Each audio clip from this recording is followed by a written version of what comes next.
How much do you have saved for retirement? That is a sad question for many of us, right? Do you feel like you're on the right track at this moment? If you feel like you haven't saved enough, experts say you are definitely not alone. You're probably in the majority. Alex Miller joins us now.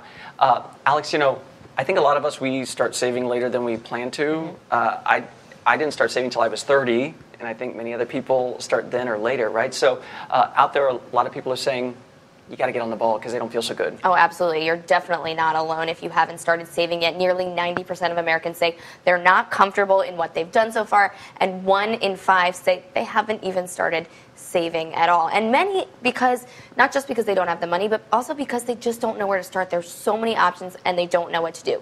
So if you're one of those people, pay attention right now. Retirement, it's coming. It may be 20 or 30 years away, but it's coming. Are you ready for it? If you're like most Americans, the answer is no. Merrill Edge says millennials are outperforming everyone on saving, but not for retirement. Instead, they're looking 10 years down the road, saving for a home or a vacation they want to go on. A third also have student debt to worry about. They're not as focused on the distant future, which experts say could be an issue. You put it off one day, a day turns into a week turns into a really long time. And then when you get close to retirement, you figure you should have started a lot earlier. Jim Poolman of the Indexed Annuity Leadership Council says people usually don't know what they should save or how much it should be. They don't know how to get to the goals if they don't have them. Good news is it's not too late, but I'm gonna give you the hard truth. This isn't your mom or grandma's retirement programs. Pensions, those are pretty much gone. And definitely don't think about just picking one kind of plan and calling it a day. Poolman says the key is to diversify, not just with plans, but with your investments too. You need a blend because different things go up and down during that time.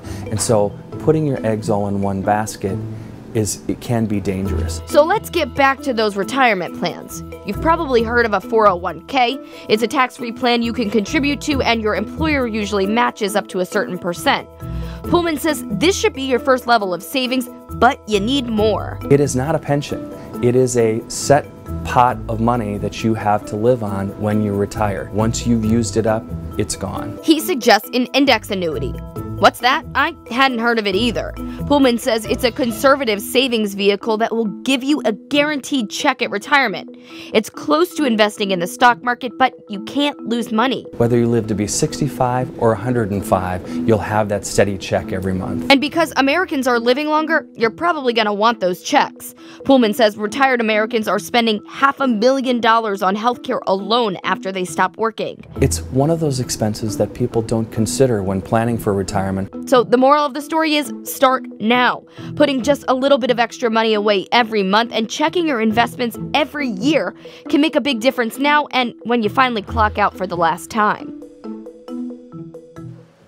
$500,000 in healthcare is nuts. Yeah, it's long-term care plus your regular prescriptions, things like that. Okay, I like that this here is actual tools put in our hands and without doing too much number crunching.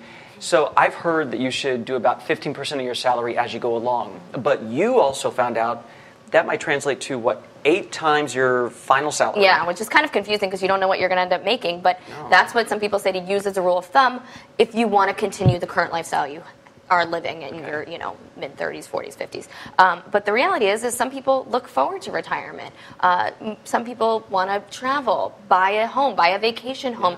These are things a lot of people look forward to retirement, although this study that I looked into said that millennials don't care about that as much. They want those things now, so they're saving for them in increments now, whereas people that are looking forward to retirement, though they've been waiting their whole life to do these things. And also, millennials are young, and I think you're a little more tired of work when you're 55 than you are when you're 25. You want a longer vacation. Yeah. And so, if people are out there, we know income inequality has been a huge problem. Wage growth has been static for so many people. If you're blue collar, the gentleman you spoke with said there are still some things you can do. Well, yeah, and I said, if you're a blue-collar worker, you don't know what any of this means. What do you do? And he said that's what stops a lot of people is they don't know where to start and they're kind of embarrassed about it, and so then they don't do it, and then it's too late. So the reality is you kind of got to have some pride, swallow your pride, and just go in because it's going to bother you later in life. If you have $200, start with $200. Yep. Just a little bit, one dinner a month, he said, to start saving. Cool. Thank you so much.